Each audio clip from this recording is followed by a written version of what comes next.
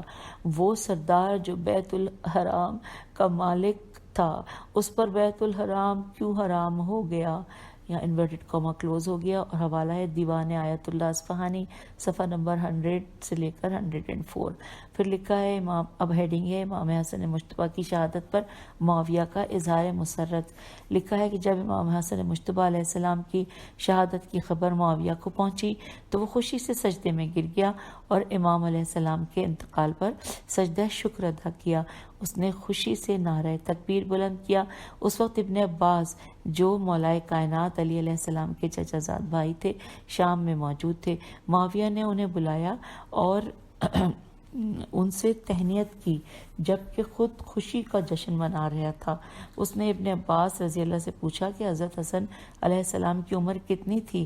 ابن عباس رضی اللہ نے فرمایا کہ تمام قریش ان کے سن و سال سے آگاہ ہیں، لیکن تعجب ہے کہ تم اظہار بے خبری کر رہے ہو۔ معاویہ نے کہا کہ میں نے سنا ہے کہ امام حسن علیہ السلام کے چھوٹے چھوٹے بچے ہیں۔ ابن عباس رضی اللہ نے فرمایا کہ چھوٹے بڑے ہو جاتے ہیں، اور تم اس چیز کو اچھی طرح جان لو کہ ہمارے چھوٹے بچے بھی بڑوں ہی کے مانند ہوتے ہیں، لیکن تم یہ بتاؤ کہ تجھے امام حسن علیہ السلام سبط رسول صلی اللہ علیہ وآلہ وسلم کی شہادت سے خوشی کیوں ہوئی ہے؟ خدا کی قسم ان کی موت تیری اجل میں تاخیر نہ کرے گی، ان کی قبر تیری قبر کو پر نہ کرے گی۔ تجھے معلوم ہونا چاہیے کہ ان کے بعد تو ہماری اور تمہاری عمر کس قدر کم ہے۔ حوالہ ہے عقد الفرید جلد نمبر 4 صفحہ نمبر 362۔ اور اب اگلی ہیڈنگ ہے کہ میں رسول اللہ صلی اللہ علیہ وآلہ وسلم کا فرزند حسن علیہ السلام ہوں۔ لکھا ہے جیسا کہ بیان کیا جا چکا ہے کہ مورخین کے مطابق امیر المومنین حضرت علی علیہ السلام 21 رمضان سن 40 ہجری کے میں عالم جوانی کی طرف کوچ کر گئے۔ آپ علیہ السلام کی شہادت کے بعد کوفہ و مدینہ کے اطراف کے لوگوں نے امام حسن مجتبیٰ علیہ السلام کی بیعت کر کے آپ علیہ السلام کو اپنا خلیفہ تسلیم کر لیا، لیکن حسب سابق حضرت امام حسن علیہ السلام نے قتل کے منصوبے تیار ہونے یہاں سے پڑھتے لیکن حسب سابق حضرت امام حسن علیہ السلام کے قتل کے منصوبے تیار ہونے شروع ہوئے، سازشوں کے جال بچھا دیے گئے اور امام علیہ السلام پر قاتلانہ حملہ بھی ہوا۔ لیکن خدا کو کچھ اور ہی منظور تھا۔ مشیت الہی کے عین مطابق حضرت امام حسن علیہ السلام نے امت کے 2 گروہوں میں صلح کرا کے حدیث رسول صلی اللہ علیہ وآلہ وسلم کو سچ کر دکھایا، لیکن بدقسمتی سے اقتدار پر جو لوگ قابض تھے انہیں آل رسول صلی اللہ علیہ وآلہ وسلم سے بدستور ان کی حق پرستی، راست گوئی اور دین خدا کی سربلندی اور قرآن و سنت پر ثابت قدمی اور دین اسلام کی خاطر جان پر کھیل جانے کی جستجو میں شدت کے باعث خطرات لاحق تھے۔ یہی وجہ تھی کہ کئی طرح کے ہیلے بہانہ کرتے اور انہیں راہ سے ہٹانے کی کوشش کی گئی۔ پھر اگلے پیراگراف میں ہے کہ امیر المومنین علی ابن ابی طالب علیہ السلام کی شہادت کے بعد معاویہ کی ہمتیں بہت بڑھ گئی تھیں۔ اب معاویہ کے سامنے حضرت امام حسن علیہ السلام کی ذات مقدسہ تھی۔ وہ اپنی تمام مکاریوں کے باوجود یہ سوچ رہا تھا کہ حسن بن علی علیہ السلام کو جھکا لینا ممکن نہیں ہے اور ان کی موافقت کے بغیر اپنی حکومت کی کوئی قیمت نہیں ہے۔ چنانچہ اس نے صلح کا راستہ اختیار کیا، بظاہر انتہائی فراخ دلی کا مظاہرہ کرتے ہوئے سادہ کاغذ بھیج دیا کہ ہم آپ علیہ السلام کی شرائط پر صلح کرنے کے لیے تیار ہیں۔ اب حضرت حسن علیہ السلام کے سامنے چند مسائل تھے۔ اب یہاں پہ جہاں لکھا ہے چند مسائل تھے تو وہاں پر تقریباً 2 یہاں پہ لکھے ہیں، کیونکہ اس کے بعد پھر آگے چلتے ہیں، پھر بتاتی ہوں اور بھی کچھ نمبر ہیں۔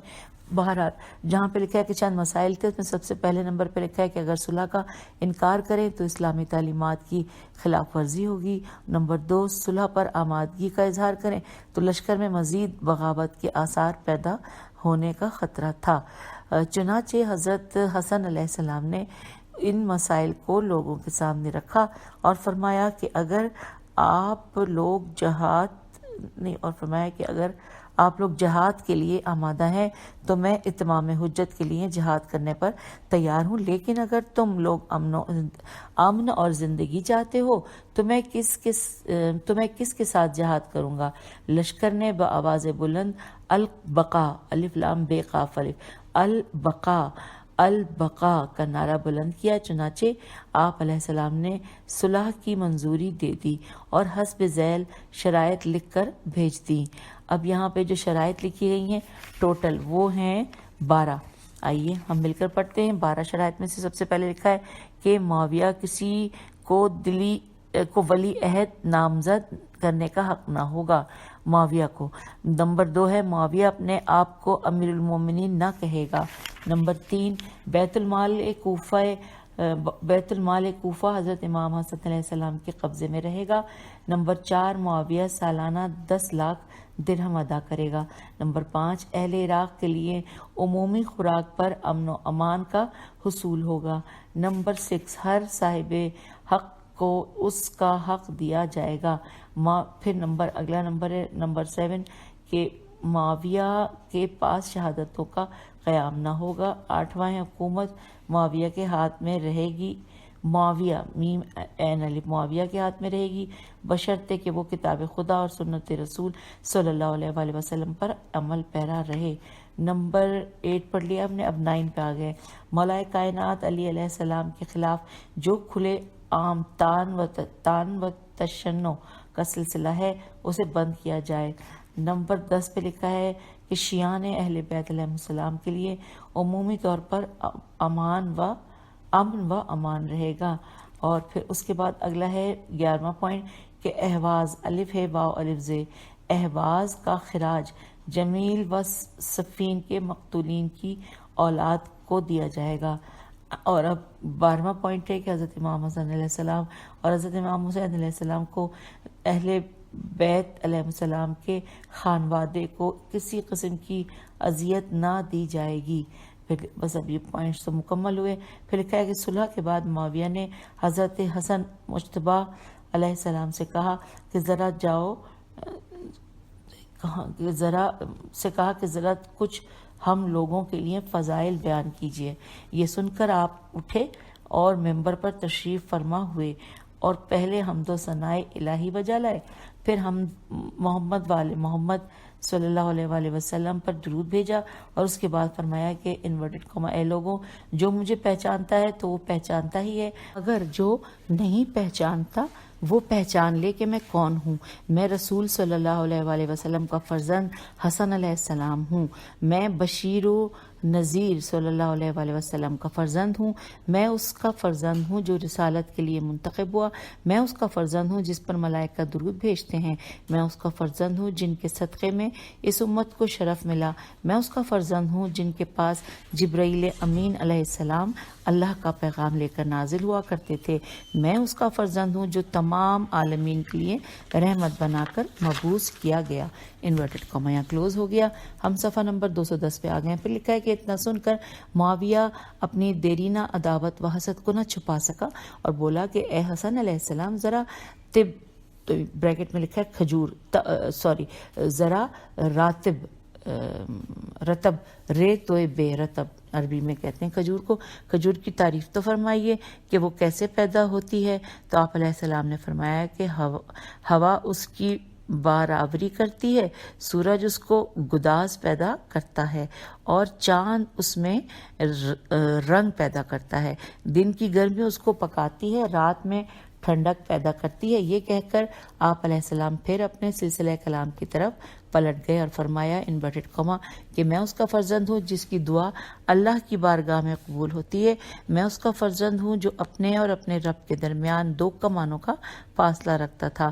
میں اس کا فرزند ہوں جس کے سامنے قبیلہ قریش مجبور ہو کر جھکے ہیں, اور میں اس کا فرزند ہوں جس کی اتباع کرنے والا خوش نصیب اور انہیں چھوڑنے والا بد نصیب ہے. میں اس کا فرزند ہوں کہ جس کے پاس آسمان کی خبریں مسلسل آتی رہیں, اور میں ان کا فرزند ہوں کہ جن سے اللہ نے رجز کو دور رکھا ہے اور انہیں پاک رکھا ہے جو پاک رکھنے کا حق ہے. انورٹڈ کاما کلوز ہو گیا. پھر اب یہاں پہ لکھا ہے کہ ابھی آپ علیہ السلام نے یہیں تک ارشاد فرمایا تھا کہ معاویہ پھر سے بولا کہ اے حسن علیہ السلام میرا خیال ہے کہ تمہارا نفس تم کو خلافت کے لیے ابھار رہا ہے. آپ علیہ السلام نے فرمایا انورٹڈ کاما اے معاویہ وائے ہو تجھ پر, خلیفہ وہ ہے کہ جو رسول خدا صلی اللہ علیہ وآلہ وسلم کی سیرت پر چلے اور حکم خدا پر عمل کرے. اور میں اپنی جان کی قسم کھا کر کہتا ہوں کہ ہم لوگ ہدایت کے پرچم اور تقوی کے مینار ہیں. اور اے معاویہ تو سنتوں کو منانے والا اور بدعتوں کو زندہ کرنے والا ہے. تو نے اللہ کے بندوں کو اپنا غلام و کنیز سمجھ لیا ہے اور دین خدا کو کھیل جانتا ہے. لیکن دیکھ جس نشے اور تکبر میں تو مبتلا ہے وہ جلد ہی اتر جائے گا. اب تیری زندگی تھوڑی ہے مگر اس کا عذاب ہمیشہ باقی رہے گا. اے معاویہ خدا کی قسم اللہ تعالیٰ نے دو ملک پیدا کیے ہیں, ایک مشرق میں ہے اور دوسرا مغرب میں. ایک کا نام جا بلقا جیم الف بے لام قاف الف ہے اور دوسرے کا نام جا بلسا بے لام سین الف ہے. ان دونوں میں ہمارے جد رسول اکرم صلی اللہ علیہ وآلہ وسلم کے سوا کوئی دوسرا رسول نہیں بھیجا گیا. انورٹڈ کاما یہاں کلوز ہو گیا ہے. اور پھر حوالہ دیا گیا ہے بہار الانوار جلد نمبر 10 صفحہ نمبر 261. اور بس اس کے بعد یہاں پر مکمل ہو گیا ہے جو کچھ اس ریڈنگ کی ہم نشست میں پڑھنا تھا. اور آخر میں لکھا ہے السلام علی الامام المسموم الحسن بن علی علیہ السلام. تو اب سامعین ہم نے اس کے بعد جو اگلی اس میں پڑھنا ہے وہ بھی میں بتاتی چلوں کہ تیسرے امام اور عصمت و طہارت کے 5ویں تاجدار حضرت امام حسین علیہ السلام کے بارے میں اب ہم نے انشاءاللہ اگلی نشست میں مل کر پڑھنا ہے. تب تک کے لیے اجازت دیجیے. خدا حافظ. فی امان اللہ.